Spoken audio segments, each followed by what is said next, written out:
భువనగిరిలో వెలిసినటువంటి శ్రీ స్వర్ణగిరి వెంకటేశ్వర స్వామి ఆలయాన్ని దర్శించుకోవడానికి ఈరోజు మనం ఇక్కడికి వచ్చాము. ఈ ఆలయంలో ప్రతి అడుగు కూడా ఒక అద్భుతమని అనిపిస్తుంది.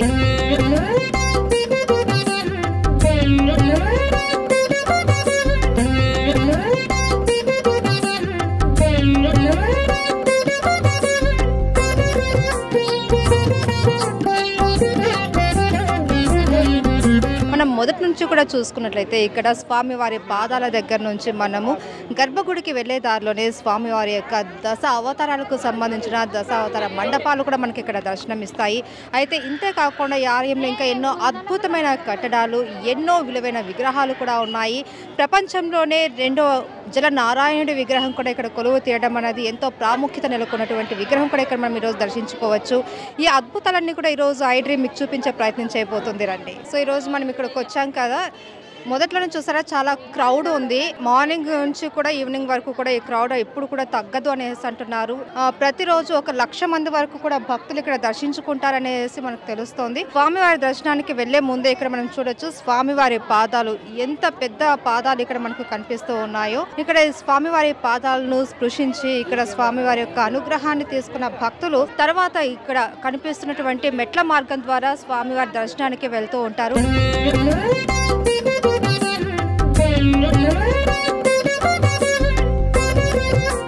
స్వామివారి గర్భగుడి దర్శనానికి వెళ్లే ముందు మనము 108 మెట్ల ద్వారా కూడా ఈ దర్శనానికి వెళ్లాల్సి వస్తుంది. అయితే ఈ మెట్ల మార్గంలో వెళ్ళేటప్పుడే మనకు స్వామివారి యొక్క దశ అవతారాలకు సంబంధించిన విగ్రహాలు కూడా మనకి ఇక్కడ దర్శనమిస్తాయి. పాలరాతి విగ్రహంతో చేశారు, ఎంతో అద్భుతంగా ఉన్నాయి. ప్రతి ఒక్కళ్ళు కూడా ఆ దశ అవతారాలు ఏంటి అని ఇప్పటి జనరేషన్కి తెలియని వాళ్ళకు కూడా ఇక్కడ ఉన్నటువంటి విగ్రహాలని చూస్తే అర్థమవుతుంది. ఆ అవతారాలను చూసి అందరూ కూడా తరిస్తూ ఉంటారు.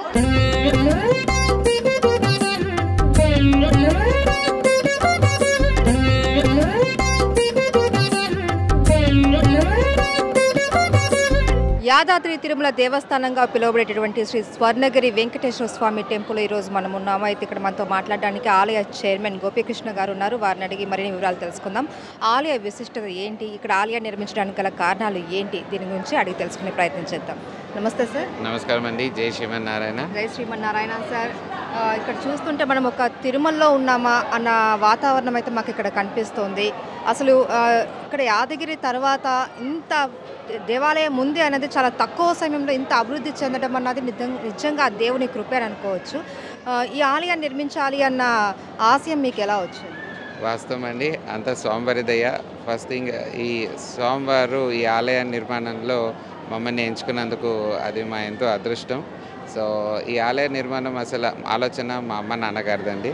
సో వాళ్ళ ఆలోచన జీవితంలో ఏదో రోజు ఖచ్చితంగా స్వామివారికి ఒక ఆలయ నిర్మాణం చేయాలని వాళ్ళ సంకల్పము. వాళ్ళ ఆలోచన సంకల్పాన్ని నేను అన్నయ్య ముందుకు తీసుకెళ్ళి ఒక 9 సంవత్సరాల్లో we're able to construct this temple అండి. సో ఇది మార్చి 6వ తారీఖు నాడు శ్రీ చిన్నజీవ స్వామి గారి చేతుల మీద ప్రాణప్రతిష్ఠ మహోత్సవం జరిగింది. సో జరిగిన రోజు నుంచే ప్రజల రద్దీ అనేది ఎంతో ఉంది. సో ఎంతో మంది ప్రజలు ఎక్కడెక్కడి నుంచో దర్శనాలకు అది వస్తున్నారు. సో ఒక 40 రోజుల వరకు కేవలం స్వామివారి దర్శనాల వరకే చేశాము. అంటే ప్రతిరోజు పొద్దున 7 o'clock నుంచి స్టార్ట్ అయ్యి ఈవినింగ్ 9 వరకు కేవలం దర్శనాలు ఉండేవి. ఆఫ్టర్ 40 days ఆర్జిత సేవలు, స్వామివారి జరగాల్సిన కార్యక్రమాలు అన్నీ కూడా స్టార్ట్ అయ్యాయండి. సో మార్నింగ్ సుప్రభాత సేవ నుంచి స్టార్ట్ అయ్యి ఈవినింగ్ ఏకాంత సేవ వరకు రాత్రి అన్ని సేవలు జరుగుతున్నాయి. ఇన్ని సేవలు జరుగుతున్నా భక్తుల దర్శనానికి అంత ఇబ్బంది లేకుండా 2 బ్యాలెన్స్ చేస్తూ వస్తున్నాము. సో ఎన్నో కార్యక్రమాలు మెల్లిమెల్లిగా స్టార్ట్ చేస్తున్నాము. ఎన్నో ఫెసిలిటీస్ స్లోగా ఇంప్రూవ్ చేస్తున్నాము. ఎందుకంటే ఇక్కడ ఫస్ట్ ఇన్ఫ్రాస్ట్రక్చర్ స్టార్ట్ చేసింది ఒక 5,000 10,000 మంది క్రౌడ్ వరకు. ఇవాళ క్రౌడ్ 50,000 మంది వస్తున్నారు కాబట్టి ఆ ఫెసిలిటీస్ని అన్ని మార్పు చేయడం జరుగుతుంది. సో అన్నీ ఎక్స్పాండ్ చేయడం జరుగుతుంది. ఇప్పుడు స్వామివారికి ఉదయం సుప్రభాత సేవ నుంచి స్టార్ట్ అవుతుందండి, సహస్రనామ అర్చన. సో స్వామివారికి జరగాల్సిన కార్యక్రమాలు అంటే ఏది కూడా ఎక్కడ కాంప్రమైజ్ లేకుండా things are moving forward. And రీసెంట్గా 1వ తారీఖు నుంచి స్వామివారి నిత్య కళ్యాణం కూడా స్టార్ట్ చేశాము. ప్రతిరోజు స్వామివారి కళ్యాణము. సో భక్తులు ఎవ్వరన్నా స్వామివారి కళ్యాణం చేయించుకోవాలనుకున్న, సేవలు చేయించుకోవాలనుకున్న తప్పకుండా వాళ్ళు ఆన్లైన్ వెబ్సైట్లో లాగిన్ అయ్యి దర్శనాల టికెట్స్ కూడా బుక్ చేసుకోవచ్చు. అండ్ నిత్య అన్నదానం కూడా దేవాలయంలో స్టార్ట్ అయిందండి. నిత్య అన్న ప్రసాదము స్వామివారి దర్శనంకి వచ్చిన వాళ్ళందరికీ ఉచిత ఫ్రీ ప్రసాదం టోకెన్ ప్రసాదాన్ని ఇవ్వడం జరుగుతుంది. సో ప్రతిరోజు సావిత్రమ్మ భోజనశాలలో నిత్యము దాదాపు 2000 మందికి పైగా నిత్య అన్నదానం జరుగుతుంది ప్రతిరోజు. శ్రీనివాస గోవింద శ్రీ వెంకటేశ గోవింద భక్తవత్సల గోవింద భాగవత ప్రియ గోవింద. అయితే సార్ ఇక్కడ తిరుమల తిరుపతి దేవస్థానంలో ఏ విధమైనటువంటి సేవా కార్యక్రమాలు ఉంటాయో స్వామివారికి సేవలు చేస్తూ ఉంటారు, ఇక్కడ కూడా అలాంటి సేవలు అలాంటి పూజా కార్యక్రమాలు చేస్తారు అనేసి విన్నాం, అది నిజమేనా? వాస్తవానికి 100% కరెక్ట్ అండి. సో సోమవారం జరగాల్సిన కార్యక్రమాలన్నీ కూడా ఎటువంటి ఇబ్బంది లేకుండా ఆయనకు జరగాల్సిన సమయానికి అన్నీ జరపడానికి ప్రయత్నం చేస్తున్నాము. అన్ని సదుపాయాలు కూడా ఏర్పాటు చేయడం జరిగింది. స్వామివారి దీపాలంకరణ మండపము, స్వామివారి చక్ర స్నానాలకు స్వామివారి కోనేరు, బ్రహ్మోత్సవాలకు మాడవీధి, స్వామివారి కళ్యాణం కోసం చక్కటి కళ్యాణ వేదిక, అంటే ఎటువంటి ఇది లేకుండా యాగశాల, ఇప్పుడు రీసెంట్గా యాగశాల కూడా స్టార్ట్ చేసాం పెద్దది.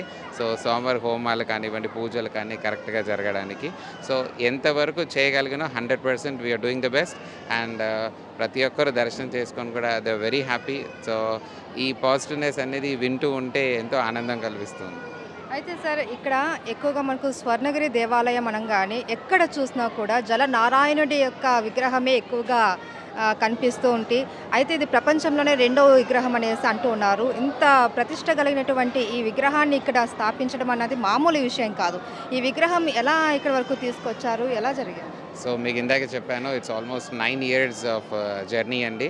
సో ప్రతిరోజు ఏంటి కొత్తది, ఏది బెస్ట్ చేయగలుగుతాము, మన ఇల్లు డిజైన్ చేసుకుంటాము, మన హాల్ డిజైన్ డెకరేట్ చేసుకుంటాం. సో మన ఒక బెస్ట్ ఫర్నిచర్ మనం చేయించుకోవాలనుకుంటాం.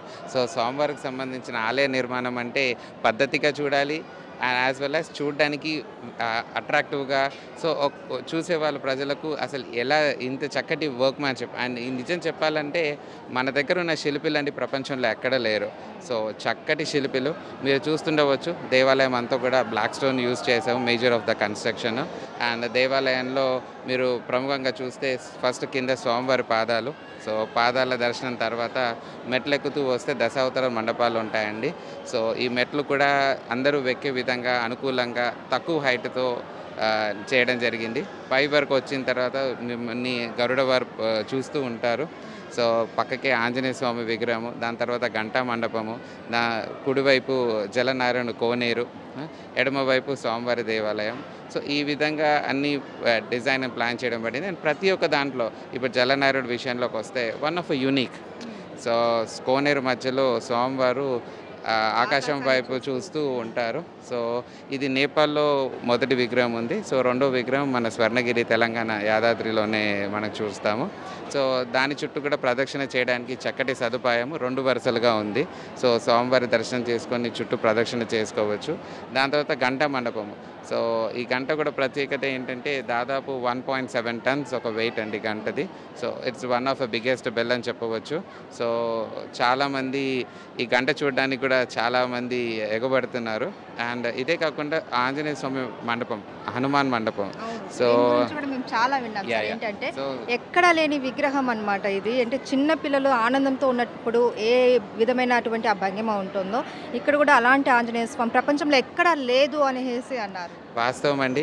శిల్పి ప్రసాద్ గారు ప్రత్యేకంగా చాలా శ్రద్ధ తీసుకొని అన్నీ కూడా డిజైన్ చేయడం జరిగింది. జలనారాయణుడు కానివ్వండి, ఆంజనేయ స్వామి కానివ్వండి, ఈ రూపాలు కూడా ఎంత చక్కగా అంటే మీరు చూడవచ్చు. ఆంజనేయ స్వామి ఈ భంగిమ కూడా వన్ ఆఫ్ యూనిక్ భంగిమ అండి. తెలుసుండి ప్రపంచంలో ఎక్కడ అలాంటి భంగిమ లేదు. అండ్ మండపం హైట్ 100 feet పైన మండపం హైట్. అండ్ స్వామివారు కూడా ఏకశిల. సో దాదాపు 30 అడుగుల పైన స్వామివారి విగ్రహం. అండ్ స్వామివారు నిలబడింది హంపి రథం పైన. సో మన హంపిలో పూర్వం ఏదైతే రథం ఉందో దాన్ని డిజైన్ చేస్తూ కాపీ చేస్తూ చేయడం జరిగింది టోటల్ స్టోన్లో. So that's also one of very good masterpiece అని చెప్పవచ్చు.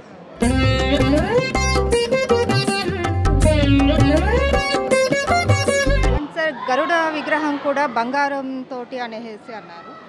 లేదండి, గరుడ విగ్రహం బంగారుది కాదు, ఏకశిల రాయితో చేసింది. 2 వైపులా ఉంటుంది. అంటే ఒకే విగ్రహం 2 వైపుల నుంచి చూడవచ్చు. దట్స్ గరుడ స్పెషల్ అండి. సార్ ఇప్పుడు వేదాలు 4 వేదాలు అన్నది అందరికీ తెలుసు, కానీ ఆ 4 వేదాల యొక్క రూపం ఎలా ఉంటుంది అనేది మనకు కోనేరు 4 వైపులా కూడా ప్రతిష్ఠించారు.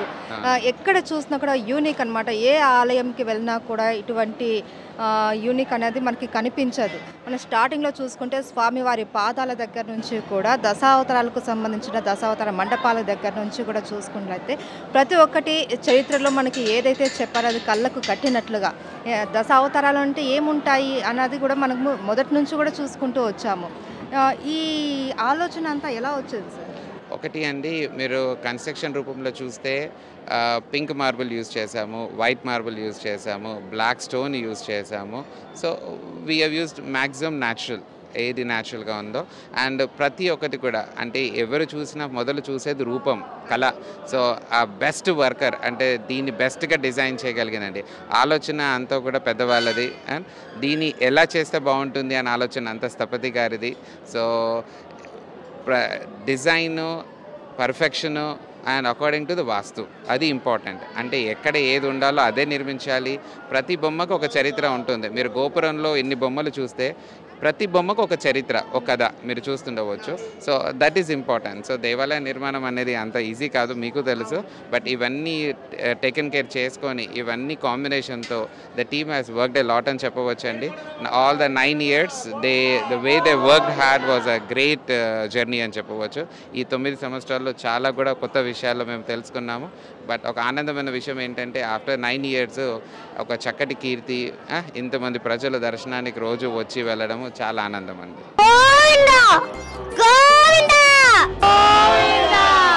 మెయిన్ మన గర్భగుడిలో విగ్రహం విషయానికి వస్తే 108 విష్ణు దేవాలయాల నుంచి కూడా అక్కడి మట్టి, అక్కడ నీరు తీసుకొని వచ్చి గర్భాలయంలో పెట్టి అక్కడ దాని మీద విగ్రహాన్ని ప్రతిష్ఠించారు అనేసి విన్నాము. అది నిజమేనా? అవునండి.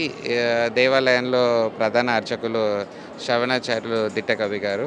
సో తాను స్వామివారి జరగాల్సిన కార్యక్రమాలలో అన్నిట్లో కూడా పర్టికులర్గా ఉండి ఆయనకు జరగాల్సిన నిత్యం సేవల్లో తను స్పెషల్గా ఇంట్రెస్ట్ తీసుకొని చేయడం జరుగుతుంది. సో ఇప్పుడు కోనేరులో జలం చూస్తున్నాము. కోనేరులో ఉన్న జలాలు కూడా ఆల్మోస్ట్ అన్ని నదుల్లో నుంచి, ఇండియాలో ఉన్న అన్ని నదుల్లో నుంచి జలం సేకరించి కోనేరులో ఇది కూడా చేయడం జరిగింది. ఆయన దేవాలయంలో ఒక బావి కూడా ఉంది. సో ఈ బావిలో కూడా అన్ని నదుల్లో నుంచి మట్టి, వాటర్ తీసుకొని వచ్చి కలపడం జరిగింది. అంటే ఒక సెంటిమెంట్ వాల్యూ, మనకు స్వామివారికి ఇది చేస్తే బెస్ట్ అనే ఫీల్ ఉన్నవన్నీ కూడా దగ్గరుండి ప్రతి ఒక్కటి దే హావ్ టేకెన్ కేర్ అండి. Thank you so much. చాలా సంతోషం. జై శ్రీరామ్.